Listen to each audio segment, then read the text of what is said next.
So if it uses less of everything, why is it so memorable? Oh man, for me, The Sky is Crying. What a freaking song. The intensity is like an 800 horsepower engine that is idling. I remember specifically where I was the first time I heard that. It was completely incendiary playing. Here's what I think the secret is.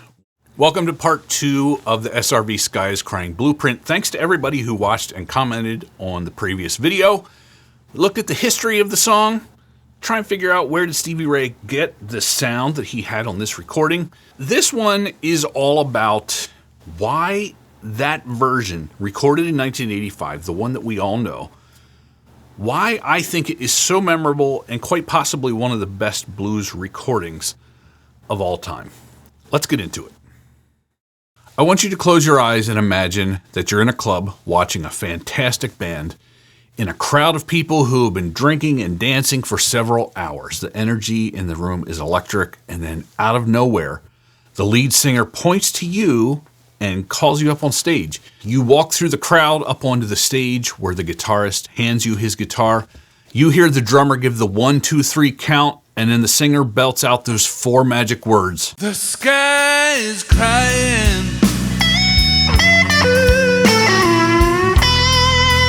You bend that E string like your life depends on it, and the crowd goes nuts. You've been preparing for this moment for years. You know exactly what to play. You don't get lost, and for the next 5 or 6 minutes, you're on top of the world. When the song is over, you feel a rush like you've never had before. That, my friends, is the promised land, at least for me. And some of you can probably feel your heart starting to race just thinking about it. Now, I'm not just making up a story to get your heart racing. This exact thing happened to me about 25 years ago. And the way that I felt playing that song on that stage is something I'll never forget. I'll tell you more about that night over the next few videos, but today I want to talk about that song. You see, that night wasn't just special because I got to be on stage in front of a crowd. It was special because I got to play the very song that introduced me to Stevie Ray Vaughan's playing several years earlier. Lots of artists have covered it, but his recording of that song is special in my opinion. And today, I want to explore exactly what makes Stevie Ray Vaughan's cover of The Sky is Crying so memorable. Explain yourself. I don't just mean I liked it or lots of people know it. I mean memorable, quite literally.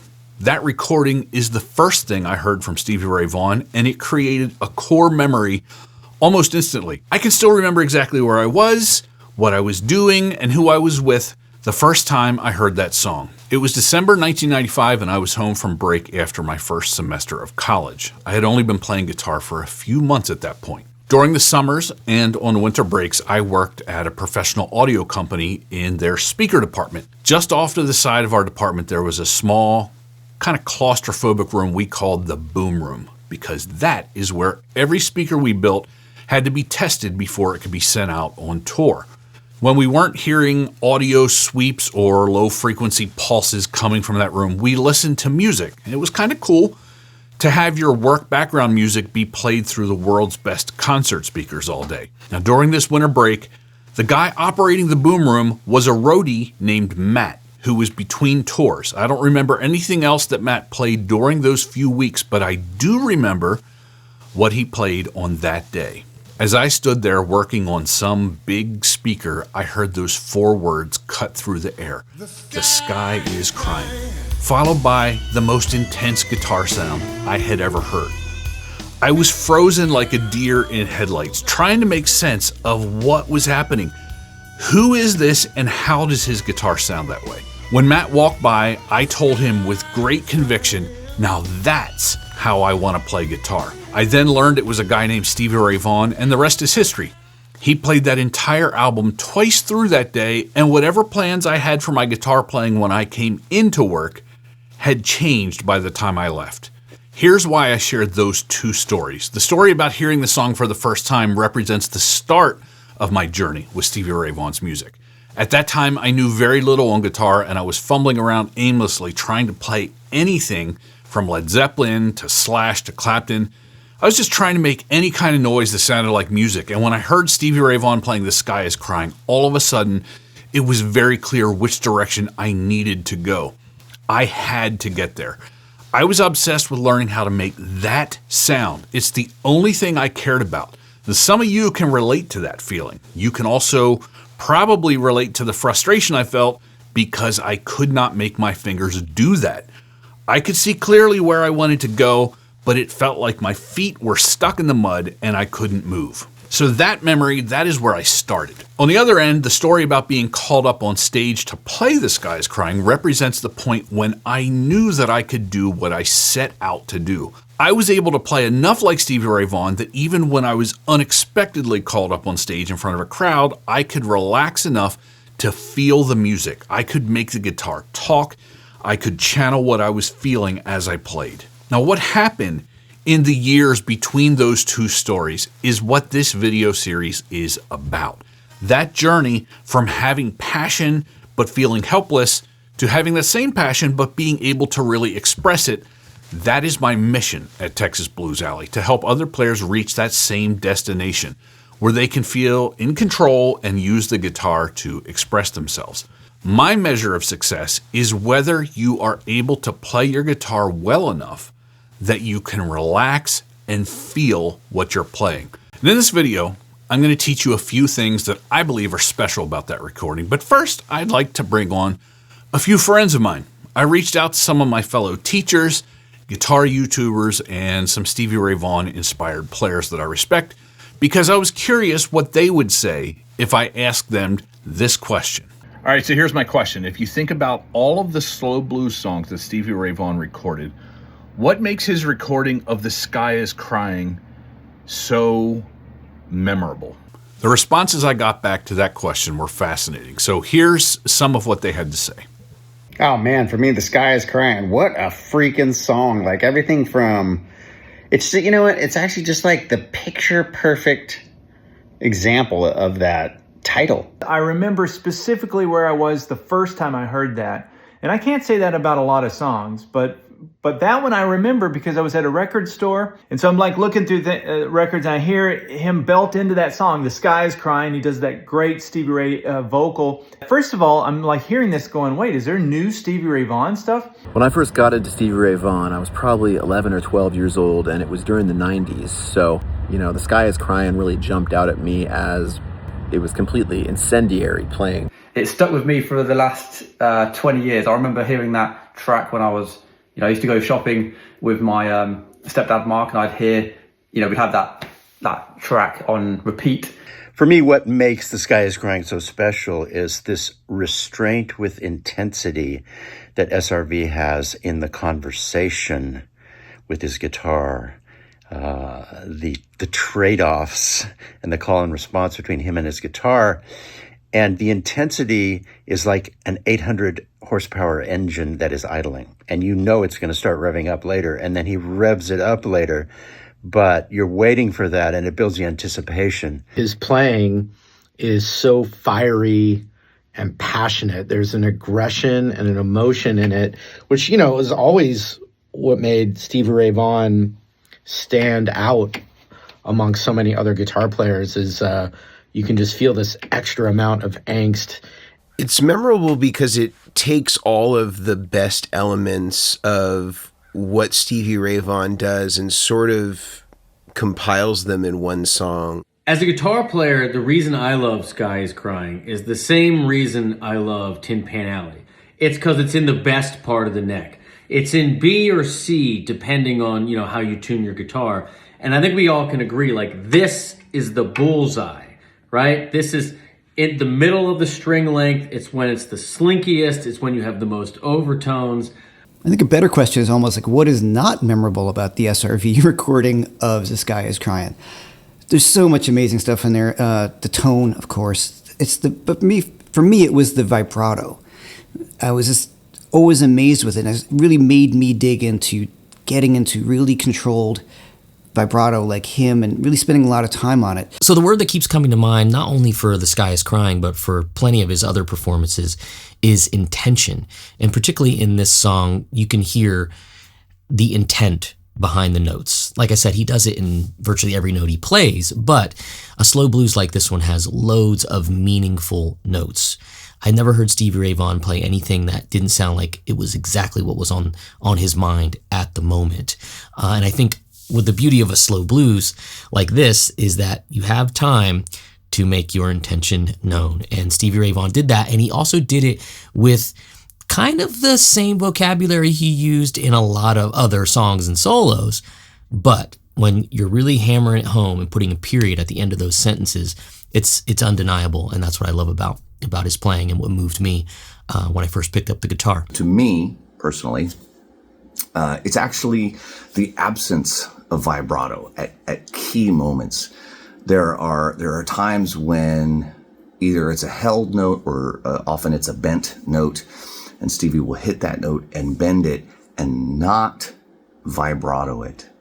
And it is pure, it's this pure, beautiful tone, and it starts to feed back, and of course everything that's awesome about playing loud. Stevie's version of The Sky is Crying stays close to Albert King's in style, but it has the same emotion that Elmore James's vocals have on the original. I love the big Albert King bends, but they're done almost dead clean. I love the tone. It's sort of like strangling the note, really digging in hard, and that kind of stuff for me is what it's all about. I think that song, his version of that song, the intro to that might be one of the best blues intros to any blues song ever recorded. I mean, that's a bold statement, but I can't think of many that have that kind of just a classic grab you by the throat kind of intro. And that one, to me, that one is just so powerful.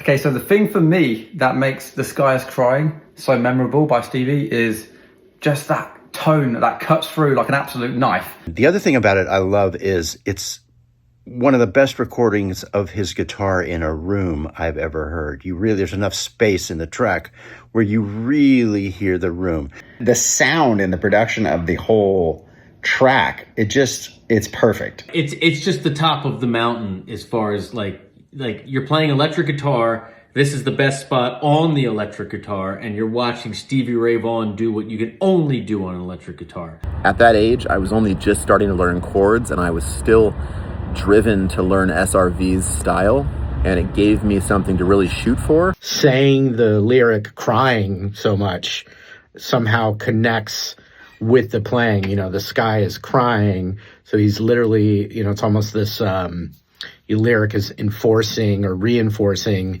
the actual emotion and crying of what you're hearing him play. You can hear that he's switching from pick to fingers, and then he's digging in and getting those really beautiful overtones, just the power of his hand. It's like you can feel the total control that he has over his instrument. It set me on a whole journey on working on my vibrato, which I'm still doing, and every time I hear that recording or every time I hear Stevie Ray Vaughan, I'm always just so blown away by his vibrato. And then the build at the end, it's fantastic, and everything about it in his singing, the vibrato and the tone, and just the combination of everything put together just makes it one of his best slow songs ever. I loved hearing all the different perspectives, especially from the players who can play and teach other styles. Now, as a teacher, I listen to things differently today than I used to. It used to be all about how can I play this. Now it's more about how can I teach this. So listening to The Sky is Crying today, I have a different perspective than I did back then. Back then, as soon as I got a little bit of speed and technique down, I quickly gravitated towards Stevie's bigger and more dramatic soloing performances. Like Tom Cruise in the movie Top Gun, I felt the need for speed, and the simplistic way he played in The Sky is Crying didn't have the same appeal as it did when I was just starting out.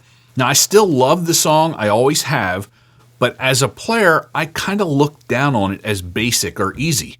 I now know how wrong I was, because a few months ago, I decided it was time to finally do a course on this song. And when I started this process, I honestly didn't think I had that much to review, because I had mastered more complicated songs. This one should be easy, right? Well, it became obvious pretty quickly that all the years that I spent playing more complex songs like Texas Flood and Tin Pan Alley had kind of distorted my view of what Stevie actually played in The Sky is Crying. Because when I tried to improvise a solo that sounded like him in that song, It always ended up feeling wrong in 3 ways. Number 1, I always played more notes than he did. Number 2, I always sounded more repetitive than he did. And number 3, my solo never flowed the way that his did. So I went back to the recording that changed my life, and I spent a considerable amount of time trying to figure out exactly why it sounded so good. I compared it with his other slow blues recordings to try and see what was different, and by the time I finished, I had mapped out some pretty remarkable differences. For these comparisons, I'll be referencing the studio versions of all these songs, except for Texas Flood, because let's face it, his live performances of Texas Flood are what most fans think of when they hear the name of that song. First, let's talk about the arrangement of the song. The Sky is Crying was the simplest of all the slow blues songs that he recorded. There's no intro, he's just straight into it. 2 verses, 2 solo choruses, and then a final verse. The only extra accommodation it had was an organ part. Most of his other slow blues recordings had at least something extra by comparison. Sometimes this something extra was an extra solo and chorus, like in the beginning of Texas Flood, or a rhythm guitar part, like in The Things I Used to Do. Sometimes it was a change in the chord progression, like Leave My Girl Alone, or Ain't Gonna Give Up on Love. And sometimes it was a very distinct sound, like in Dirty Pool. But The Sky is Crying, by comparison, is bare. It's sparse. It's just 12-bar slow blues with no decoration, nothing to make it more interesting. Now let's discuss what he played during the verses. I'm calling this rhythm, but it wasn't always rhythm playing in the traditional sense. In The Sky is Crying, Stevie played almost no chords. It is all licks all the way through, except on the turnarounds and a few chorded accents. This makes it much harder to avoid sounding repetitive because you're just playing licks the whole time. Pretty much every other slow blues song he recorded had some chord work during the verses, giving the song a more diverse feel and making it easier to avoid the repetition trap. Now let's talk about his soloing, both in the verses and throughout the soloing choruses. Now, in The Sky is Crying, Stevie only uses 2 soloing shapes. So he starts playing in box 2, and then he'll move down into box 1, and he'll move between these 2 shapes for the duration of the song. There's no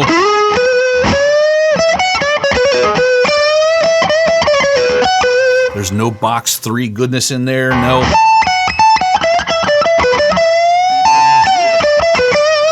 no sliding into box 4, and he's playing in a key that it's almost impossible to do anything octave up, so he can't really slide to the upper octave to do anything up there either. In almost all of his other slow blues songs, he used more complex licks played across a wider variety of positions. So, for example, in Texas Flood, which is down here, he still did Albert King style things, but he also did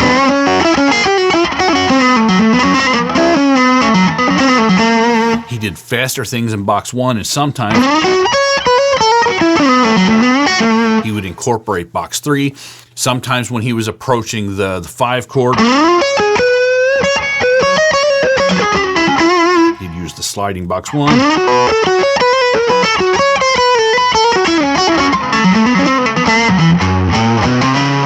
So he had this whole, he used more of the available shapes, and then he would even slide the octave up.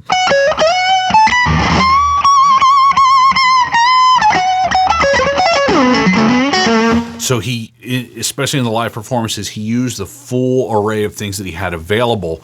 So I just wanted to point that out as kind of a contrast. In The Sky is Crying, he sticks to 2 shapes, and he plays mostly slower, less dense licks, and in Texas Flood, it's just like all out. So despite The Sky is Crying being one of his most memorable and widely known recordings, he used less speed, less variety, and less of the fretboard when soloing in this song. So if it uses less of everything, why is it so memorable? Here's what I think the secret is. When a recipe only has 3 ingredients instead of 30, each of those 3 ingredients can make or break the taste of the finished dish. When a movie has 2 characters instead of 20, the writing and acting of each of those characters has a dramatic effect on the overall feeling of the movie. And likewise, when you make a song using simpler arrangements while playing simpler licks, using less notes and pulling from a more limited palette of soloing sounds, how you put those few things together matters a lot because there's nothing else to hide behind. Creating something memorable with less means that everything you do has to be perfectly arranged, timed, and played, or it's going to be very noticeable.